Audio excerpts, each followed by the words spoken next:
تبدو الحياة طبيعية في المناطق السياحية اليونانية، فالسائحون يعلمون جيدا أن البلد المضيف يعاني أزمة مالية، وبالتالي تحسب كثيرون لهذا الموضوع، خاصة مع استمرار إغلاق البنوك أبوابها والقيود التي وضعت على السحوبات المالية من ماكينات الصرف الآلي والتي حددت ب60 يورو يومياً.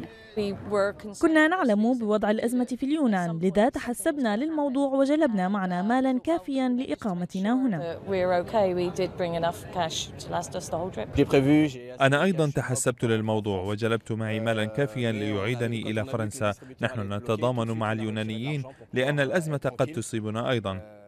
وفي حين اعتقد السائحون الأجانب أن القيود على السحوبات المالية تنطبق فقط على اليونانيين، تفاجأوا بالحد الأقصى المسموح لهم من قبل بنوكهم، حتى لو جاء أكثر مما هو مسموح به للمواطنين.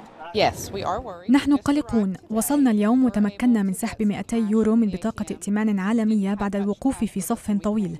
لم نتمكن من سحب الحد الأقصى المسموح به لبطاقتنا. وقوف السياح إلى جانب اليونانيين في أزمتهم نابع من أن ما يجري في اليونان قد يكون معديا، وما من دولة أوروبية محصنة من هكذا أزمات. في غضون ذلك انقسم الشارع بين مؤيد ومعارض لقرار الحكومة باللجوء للاستفتاء.